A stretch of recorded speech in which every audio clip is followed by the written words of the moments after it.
Starbucks. Nag-redeem ako. Thank you Starbucks for the redeem. So, pag 20 talaga, ganyan siya. Parang malaki lang yung more ice lang.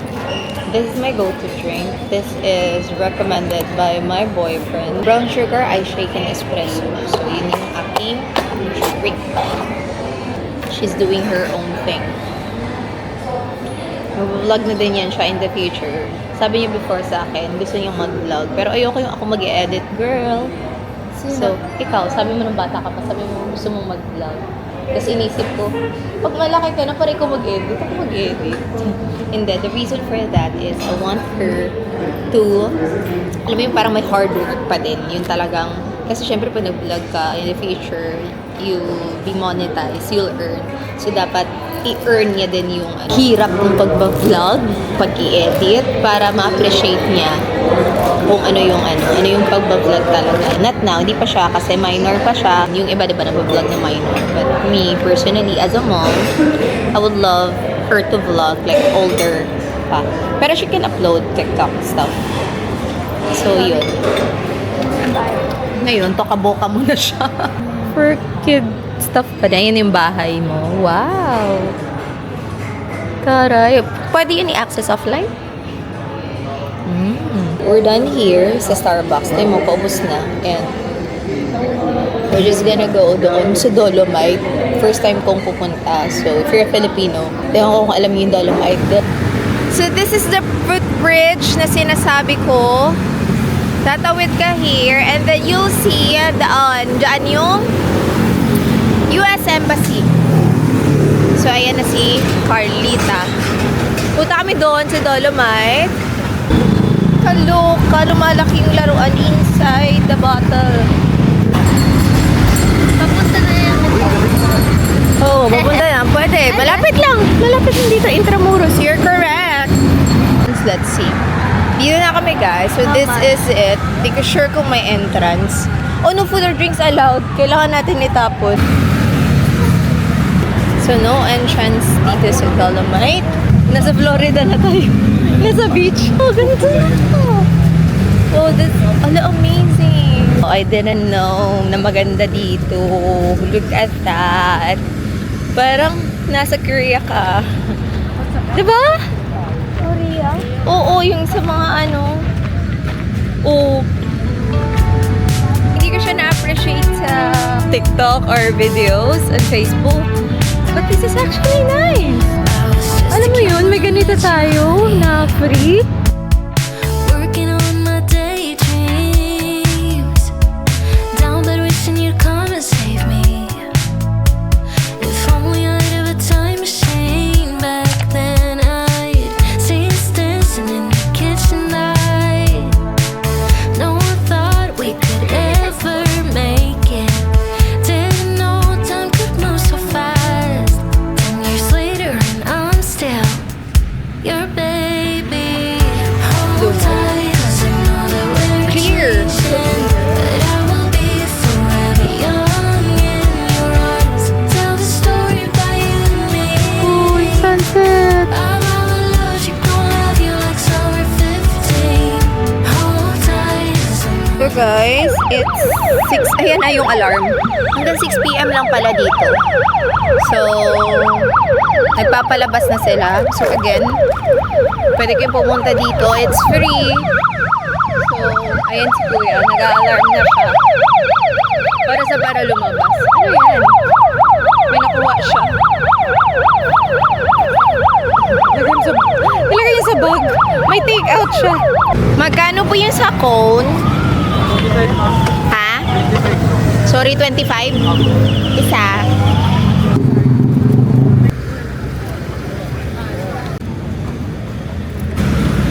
This is Metro Manila at night.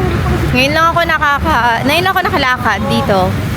And ang ganda din kasi ang daming nagjo-jog. And then may mga manghihilot sa gilid. You can even rent a kabayo. Ayun yung mga manghihilot, guys. So, pwede ka magpahilot siya if you want. Marami yan sila. Ko alam, pwede daw ubo, sipon, may lagnat. Ayun mga nagjo-jogging. At yun sa Pedro Hill. Right now, we're getting McDo for dinner and it's my first time trying this curry McDo. Sobrang amoy curry talaga. We are getting extra rice kasi yung dalagita ko ay lakas na kumain. Extra rice is 38 pesos. 1 kilo na ng bigas ko. Shortcut tayo. I asked ate, pwede niya akong unahin kasi isang rice lang. Like, dadamputin niya na. Thank you so much. So yeah, we got the rice. Just ask politely. Amoy tapa. I hope so. Pero amoy, oh my God, ang lamig. Dapat nagdala ko. Okay. For 2 po. Ano po room number, ma? 629. Sabi ko na sa elevator pa lang, I know it's beef tapa. It smells beef tapa. Beef tapa is my favorite. So, ang hindi ko lang kinuha today is hotdog, yung red. They have chicken sausage. They have scrambled egg, beef tapa. Tao na talaga siya. Ang laki na niya kumain, no? Scrambled egg.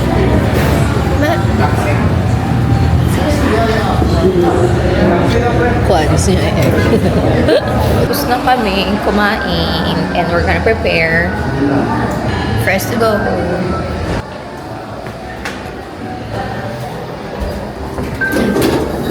Press. Thank you. Hala, ang buntats ko na. Ano na, girl? Diet na tayo ulit. Okay, as I promised, I'm gonna tour you in this hotel just so, you know, para meron kayong idea if you wanna stay here near the US Embassy. So guys, disclaimer lang, we've already been here for 2 days. So medyo magulo na dahil pa-check out na kami. I'm ready for check out.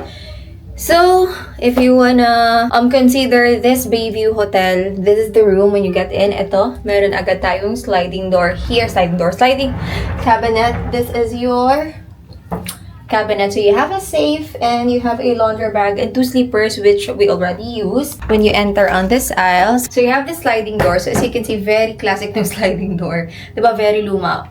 And again guys, kung kailan nyo ako, mahilig talaga ako sa mga lumang vibe, lumang hotel. I love it. I wanna know the story about it. And this hotel, this is a 75 years hotel. So, akala ko yung pinakaluma ko na stayhan is the Century. Kasi I stayed at Century Park Hotel kasi malapit din siya sa US Embassy when I applied for US visa before. So, it was a 49 years old hotel. So, akala ko yun na yun. Ito na pala. Ito din pala mas pinakamatagal. So, 75 years.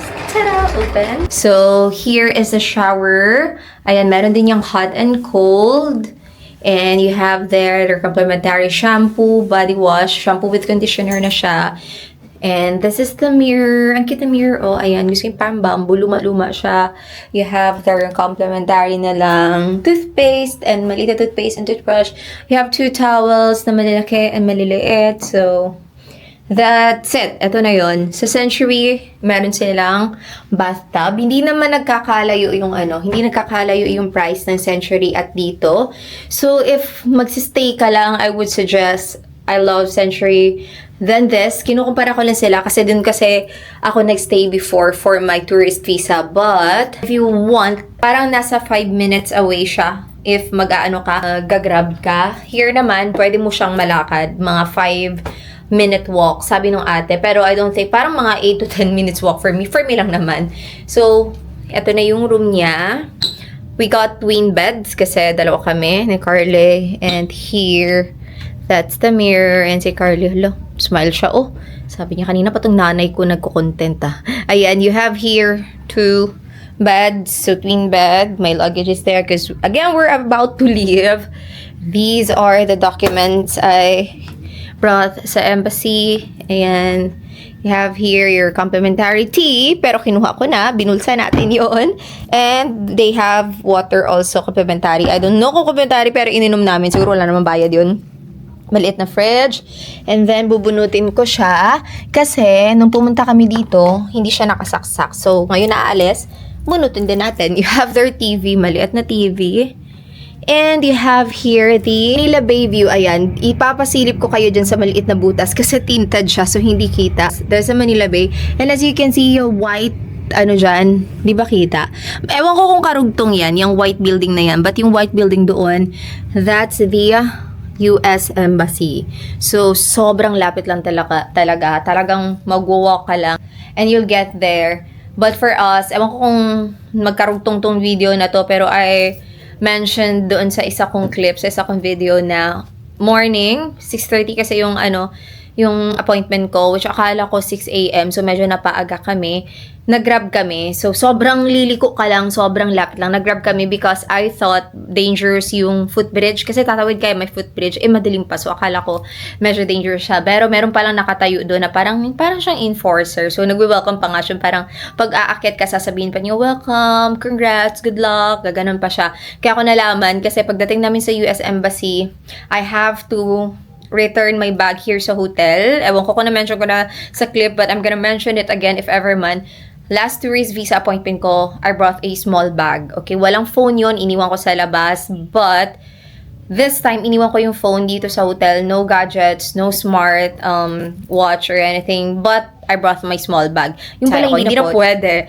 So, 200 pesos pag iniwan mo siya doon sa mga ate sa labas. May mga ate kasi doon na pwede mong pag-iwanan. Pero 200, nagrenta ako ng 2 upuan. Di ba nga maaga kami? 50 pesos each upuan. So, naka 100 na ako. So, ayoko. Nagtipid nga ako sa pamasahe at sa hotel para malapit. Magbabayad naman ako ng bag. So, talagang tinakbo ko. Umakyat ako ng footbridge. Iniwan ko si Carly doon. Nakaupo lang naman siya doon sa may mga nakapila. And then, may ate doon nakatabi niya na nakausap ko din. So, alam mo yun.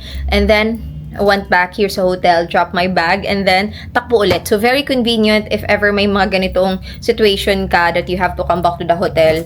Mas mas convenient talaga if sobrang lapit mo. So, that's it. Thank you so much. And if you're applying for a K1 or any visa, good luck sa'yo and congrats mo na approved. Guys, I want to show you my new luggage. This is from Bash.